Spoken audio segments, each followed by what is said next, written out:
The Anarchs have always been a thorn in the side of Vampire the Masquerade. Not a thorn in the side of the Camarilla, but the game itself. For over 30 years, the Anarchs have been presented as an amorphous, quasi-left-wing revolutionary movement of anti-authoritarianism. It's a sect that exists solely to allow players to feel like the good guys, standing up to the man or the system with respect to the Camarilla. It's completely artificial. It has nothing to do with the themes of vampirism, personal horror, gothic corruption, or the struggle for your own soul. The truth is that Anarchs, as presented in the game, are, and always were, nothing more than a very bad idea. And it's not surprising that this concept made its way into the game. Vampire was born out of the countercultures of the 80s and 90s, which heavily crossed over with revolutionary political leftism. But the way in which it was shoehorned into the game completely muddies the waters to Vampire's much stronger core. Vampire shines when players lean into the concept of actually being a vampire, living night by night in a supernatural criminal underworld. This is why the Camarilla as the Mafia works so perfectly. It's the perfect vehicle for all of the themes and horrors that Vampire Legends have to offer. And this is why the Anarchs are such a huge problem. They don't fit with the core of the game itself at any level or in any period of time. In the modern nights, including the Anarchs would be like watching The Sopranos and finding out that the thorn in Tony's side isn't a competing mob family, but a group of punk rock anarchists that want to end his oppression and bring equality to the capos, underbosses, and soldiers. But it's actually even worse than that, because it isn't Tony fighting an external gang of punk rockers. It's Paulie Walnuts who's fighting internally, in the family, in the name of some twisted egalitarianism. These are two concepts that are completely incompatible with each other. Look at the iconic cover of Vampire the Masquerade. What does this bring to mind? Horror and tragedy. Does it bring this to mind? Or this? Red, a world about to dawn. Black, the night that ends at dawn. Of course it doesn't. And this isn't just limited to the modern knights. If you go back to the 14th century when the Anarch movement was founded, this makes even less sense. The young Anarchs, led by the Brujah Tyler, fed up with the hierarchy and privilege of the clan elders, stage a walkout of the Convention of Thorns. Tyler is described as a revolutionary. This is a concept completely alien to the High Middle Ages. Even recently embraced peasants in the 1300s would have no conception of an egalitarian worldview. The purpose of the peasants' revolt wasn't to abolish the monarchy or collapse the social hierarchy of England. We're an anarcho-syndicalist commune. We take it in turns to act as a sort of executive officer for the week. Yes. But all the decisions of that officer have to be ratified at a special bi-weekly meeting. Yes, I see. By a simple majority in the case of purely internal affairs. Be quiet. But by a two-thirds. The reason you're laughing at that clip is because it's so absolutely absurd. As written, the Anarchs are the syndicalist mud farmers from Monty Python. But it's even worse than that. We're talking about vampires. Hierarchy is written into the blood itself. This is not a metaphor. The kindred are literally stratified into castes by virtue of their generation and the potency of Cain's blood coursing through their veins. For the Anarchs to work, the blood bonds made between elders and childer had to be hand-waved away through the Anarchs discovering blood sorcery that allowed them to break their mental and spiritual slavery to their sires, as if they would even have the desire to do so while under a blood bond. These bloodthirsty monsters are predators. They're territorial and hierarchical. This hierarchy does not exist because of ideology or socialization. It's the very nature of the vampire to be this way. They can only ever be this way. The Anarchs are just an excuse for bad players to avoid playing Vampire the Masquerade. And this is the truth about the Anarchs. They simply don't belong in the game. And the proof is this. You can remove the Anarchs entirely from Vampire and the game will run exactly the same. They literally add nothing. Their presence is actually destructive to what the game and vampirism is all about.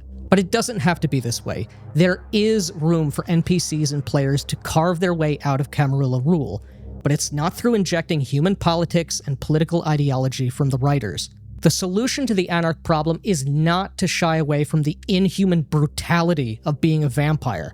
It's to lean into the natural will to power of the kindred condition. True anarchs are not social ideologues. They're the kindred who are the most in tune with their nature. Anarchs are those who cannot be denied. You know how I stayed alive this long? All these years. Fear.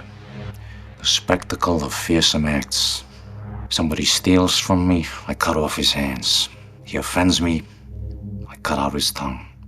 He rises against me, I cut off his head, stick it on a pike. Raise it high up so all on the streets can see. That's what preserves the order of things. Fear.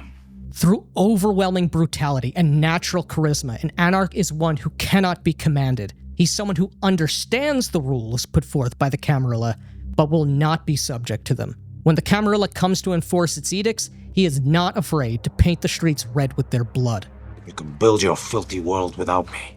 I took the father, now I'll take the son. You tell young Valen, I'm gonna paint Paradise Square with his blood.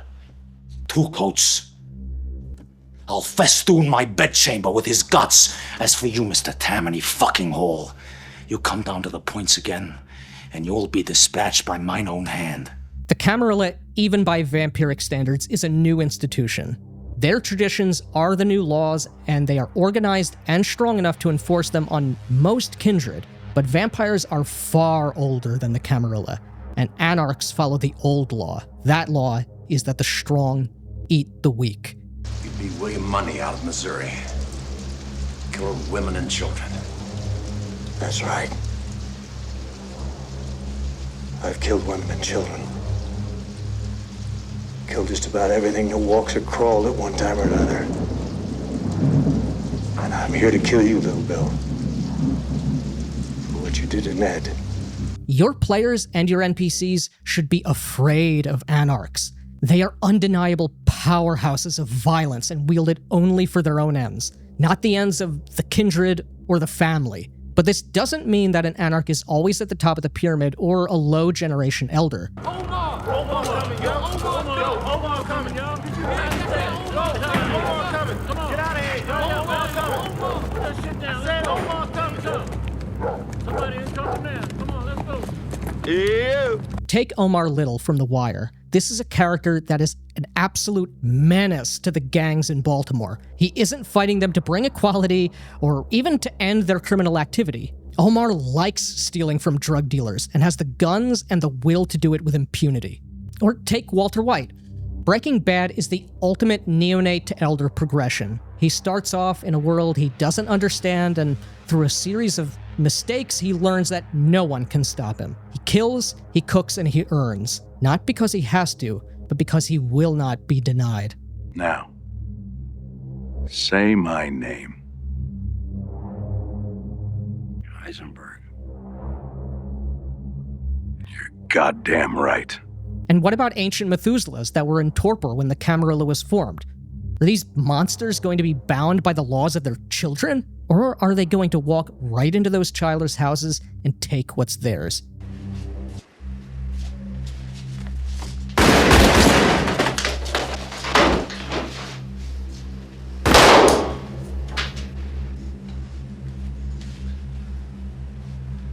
If any of you are tired of getting ripped off by guys like that,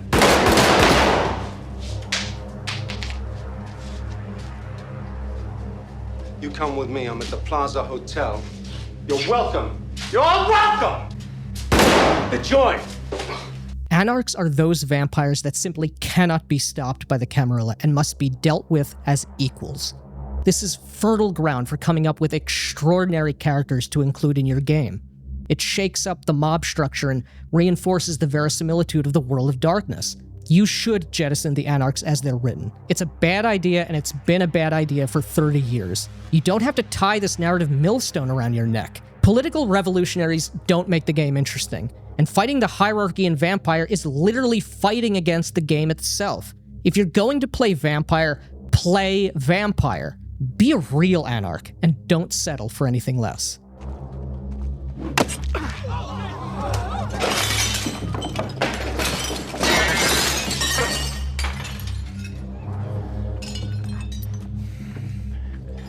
That, my friends, is the minority vote.